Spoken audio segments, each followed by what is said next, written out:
বিচে, আজকে বিচটা তো ঘুরে দেখবই, তার সঙ্গে এটাও দেখবো যে এই বিচে বাচ্চাদের কি আদৌ আসা উচিত? এলে পরে কি হবে? বাচ্চারা কি আর বাচ্চা থাকবে না? না কি হয় বাচ্চারা এলে? কি এমন আছে বিচের মধ্যে বাচ্চারা আসতে পারবে না? এসব প্রশ্নের উত্তর। আর আদৌ কি এই উদয়পুর বিচকে বাংলার গোয়া, পশ্চিমবঙ্গের গোয়া কি উড়িষ্যার গোয়া বলে? সেটাও দেখে নেব। এই সব প্রশ্নের উত্তর এই একটি মাত্র ভিডিওতে আমি আপনাদের দেব। তার জন্য পুরো বিচটা ঘুরে দেখুন আর শেষ পর্যন্ত ভিডিওটি দেখুন, নাহলে পরে কিন্তু বুঝতে পারবেন না কি বাচ্চাদের আসা উচিত কি উচিত না। আর একে আদৌ কি মিনি গোয়া বলে, না গোয়াকে অপমান করা হয় মিনি গোয়া বলে? আর সেই সব কিছু জানতে আমার সঙ্গে থাকুন আর শেষ পর্যন্ত দেখুন যে আপনারা কি করবেন, বাচ্চাদের আনবেন কি আনবেন না, বয়স্কদের আনবেন কি আনবেন না, আর গোয়া বলবেন কি বলবেন। তাহলে চলুন শুরু করে দিই ঘোরা আর দেখে নিই কে কী করছে এই বিচে।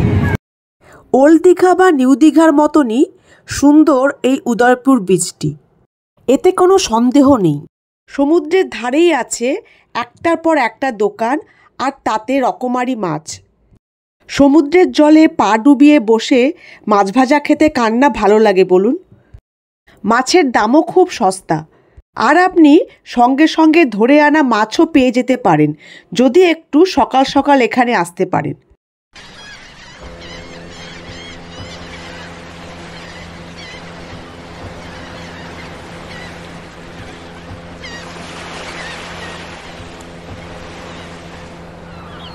ইলিশ কই দেখি,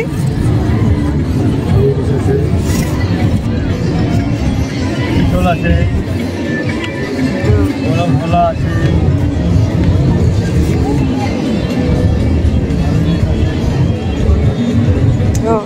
ঠিক আছে।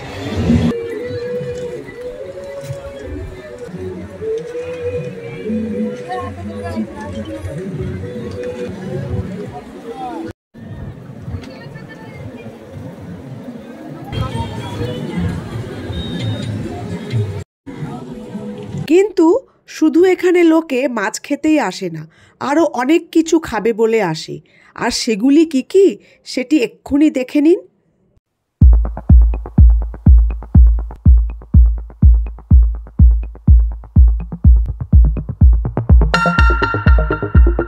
শুধু গরম গরম জলই নয়, এর সঙ্গে আবার এখন উদয়পুরে নতুন আমদানি হয়েছে, নতুন যোগ হয়েছে গরম গরম টানের। পায়ে পায়ে আপনি দেখতে পাবেন মাছের দোকানের মতনই এইরকম গরম টান দেওয়ার দোকান।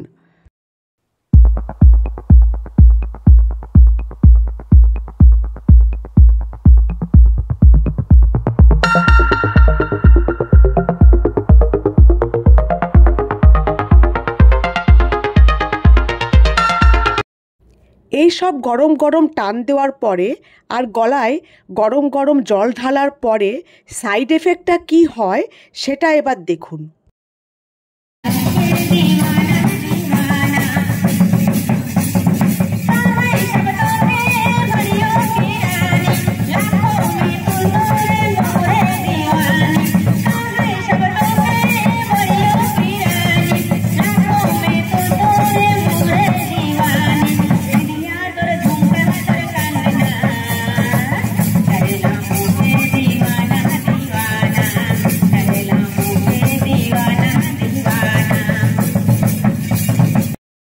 শুধু ছেলেরাই নয়, এর সঙ্গে যোগ দেয় মহিলারাও, আর তারপর একে একে যোগ দেয় আশেপাশের আরও লোকেরা। তার মানে বুঝতেই পারছেন এক সময় এরা সবাই একসঙ্গে উদ্দামের মতো নাচতে থাকে।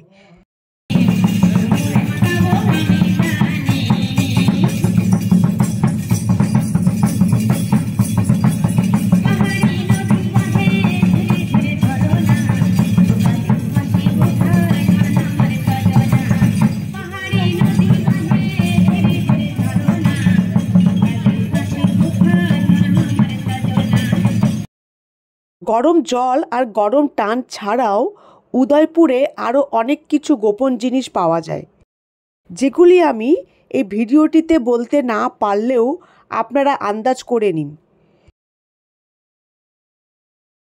এবার আমি আপনাদের আরেকটি ঘটনা দেখাবো, আরেকটি জিনিস দেখাবো, যেটি দেখলে আপনারা আপনাদের সিদ্ধান্তটা পাকা করে ফেলতে পারবেন।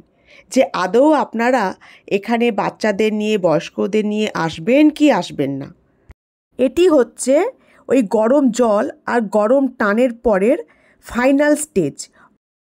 তার মানে ওই গরম জল আর গরম টানের পর যে সাইড এফেক্টগুলো হয় এটি হচ্ছে তার অন্তিম পর্ব।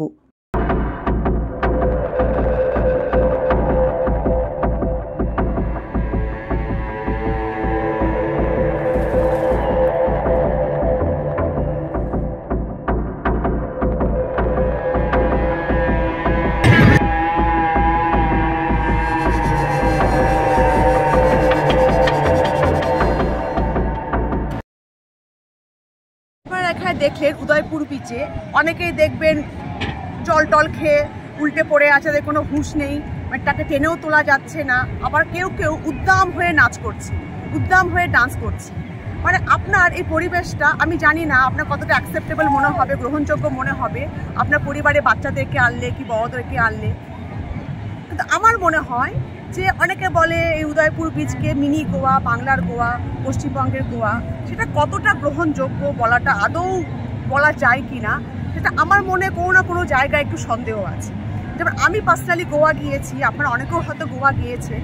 গোয়ার বিচ, গোয়ার পরিবেশেও এরকম হয়, খাওয়া দাওয়া হয়, জল খাওয়া, মাছ ভাজা খাওয়া হয়, অনেক কিছু হয়, ডান্স হয়, কিন্তু সেটা আরও বেশি সফিস্টিকেটেড, চোখে লাগে না, মানে আপনার সেটা দৃষ্টিকটু লাগে না, চোখে লাগে না। আপনার কোনো না কোনো জায়গায় আপনি এটাকে গ্রহণ করতে পারবেন যে না ঠিক আছে আমি গোয়া এসেছি, আমার এটা এখানে হচ্ছে, অনেক সফিস্টিকেশন আছে গোয়ার পরিবেশের মধ্যে। কিন্তু এই বাংলার গোয়া অর্থাৎ উদয়পুরে কোনো না কোনো জায়গায় সেই সফিস্টিকেশনটা মিসিং। যেমন আমরা যখন কোনো ইংলিশ মুভি দেখি, ইংলিশ মুভির অনেক দৃশ্য, অনেক সিন আমাদের চোখে লাগে না, আমাদের দৃষ্টিকটু লাগে না, আমরা সেটাকে অ্যাকসেপ্ট করে নিই, গ্রহণ করে নিই। কিন্তু সেই সব সিন বা দৃশ্য যখন আমরা কোনো হিন্দি সিনেমায় দেখি, আবার বিশেষ করে যখন বাংলা সিনেমায় দেখি, তখন খুব দৃষ্টিকটু লাগে, আমরা গ্রহণ করতে পারি না, অ্যাকসেপ্ট করতে পারি না। আমাদের মনে হয় যে অনেক বেশি হচ্ছে, বাড়াবাড়ি হচ্ছে, নোংরামো হচ্ছে। ঠিক সেই রকমই গোয়া আর উদয়পুরের মধ্যে পার্থক্যটা। অনেকে হয়তো বলবে, আমার শুনে আমার ভিডিওটি দেখে অনেকেই হয়তো বলবে কিছু জানে না, কি নেগেটিভ, ভুল বলছে।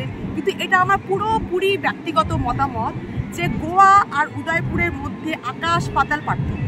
গোয়ার মধ্যে একটা সফিস্টিকেশন আছে, আপনি বাঙালি হন বা নন বেঙ্গলি হন, আপনি যখন গোয়া যাবেন আপনার গোয়ার পরিবেশটা ভালো লাগবে, আপনি অ্যাকসেপ্ট করতে পারবেন, গ্রহণযোগ্য। আমি নেগেটিভ মাইন্ডেড নই, এটা আমার পার্সোনাল ওপিনিয়ন। আমার নিজের বাচ্চা আছে, ফ্যামিলি আছে। আমি যদি আমার বয়স্ক বাবা মাকে এখানে বসিয়ে রাখি কিংবা আমার বাচ্চাদেরকে এখানে বসিয়ে রাখি, আমার বসিয়ে রাখতে ভালো লাগবে।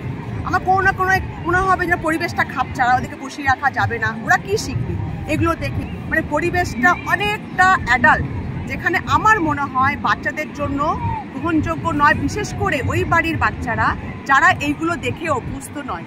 সুতরাং যদি আপনাদের মনে হয় যে আপনার বাড়ির বাচ্চারা এইগুলো দেখে অভ্যস্ত নয়, তারা দেখলে পরে তাদের মানসিক বিকাশে অসুবিধা হবে, তাদের হয়তো মানসিকভাবে কোনো ক্ষতিগ্রস্ত তারা হতে পারে, তারা একটা কোনো বাজে শিক্ষা পেতে পারে, আপনার বাড়ির পরিবেশ সেরকম নয়, তাহলে পরে আমি সাজেস্ট করব বাচ্চাদেরকে নিয়ে উদয়পুরে আসবেন না। ঠিক সেরকমই বয়স্কদেরকেও নিয়েও, যার বাবা মারা কি যেই হোক না কেন, আপনার যদি মনে হয় আপনার বাড়ির পরিবেশ সেরকম নয়, আপনার বাড়ির লোকেরা বাচ্চারা এগুলো দেখে অভ্যস্ত নয়, তাদের মনে কোনো এফেক্ট হবে, খারাপ কোনো প্রভাব পড়বে, তাহলে তাদেরকে না আনাটাই ভালো। হ্যাঁ, এবার যদি আপনার মনে হয় যে না আপনার বাড়ির বাচ্চারা এলে কোনো অসুবিধা নেই, হ্যাঁ এরা তো এগুলো প্রায় আসে যায়, কোনো আমার বাড়ির বাচ্চারা তো কোনো অসুবিধা হবে না, আমার বাড়ির লোকেদের কোনো অসুবিধা হবে না, তাহলে পরে আসুন, কোনো অসুবিধা নেই। খুব সুন্দর জায়গা, বীচ ভালো, স্নান করবেন, খাবেন দাবেন, এনজয় করবেন, কোনো অসুবিধা নেই। কিন্তু এটা আমার পুরোপুরি ব্যক্তিগত মতামত, পার্সোনাল ওপিনিয়ন, যে যদি আপনার মনে হয় যে আপনার আনলে অসুবিধা হবে, পরিবেশটা আমি দেখিয়ে দিলাম যে এখানে না আনলেই ভালো। এবার সেটা আপনার উপর, আপনি সিদ্ধান্ত নেবেন আপনার বাচ্চাদেরকে, বয়স্কদের আপনি এখানে আনবেন কিনা। কিন্তু বীচটা খুবই ভালো, বীচের লোকেরা খুব ভালো, দোকানদাররা খুব ভালো, হেল্পফুল, খুবই ভালো। কারণ আমার মতে এই উদয়পুর বীচকে পশ্চিমবঙ্গের গোয়া বলুন, উড়িষ্যার গোয়া বলুন, বাংলার মিনি গোয়া বলুন, আমি তো বলতে পারবো এটা আমার কাছে একটা সিম্পল ভালো সুন্দর বীচ, এর বেশি আর কিছু না, যেখানে খাওয়া দাওয়া হয় আর প্রাণ ভরে আনন্দ করা যায়। আনন্দ করার জন্য আমি বলবো একদম 100-এ 100, খুব ভালো বীচ। আপনার বন্ধু বান্ধব নিয়ে এসে আনন্দ করলে, খাওয়া দাওয়া করলেন, হই হুল্লোড় করলেন, মস্তি মজা করলেন, সারাটা দিন কাটিয়ে দিলেন বিচের ধারে বসে, খুব ভালো।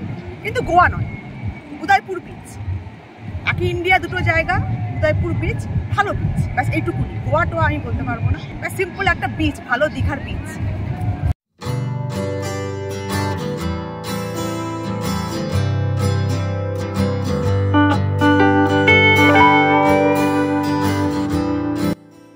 ব্যাস এই কথাগুলোই আমার আপনাদের বলার ছিল। আর এটা আমার কর্তব্য যে সব জায়গার সঠিক তথ্য আর সঠিক সুবিধা অসুবিধাগুলো আপনাদেরকে বলা, যাতে আপনারা কোনো জায়গায় গিয়ে বিপদে না পড়েন, কোনো অস্বস্তিতে না পড়েন। এখন যেতে হবে। আপনারা সবাই ভালো থাকবেন, সুস্থ থাকবেন, আর উদয়পুর বিচ এলে অবশ্যই অনেক অনেক আনন্দ করবেন।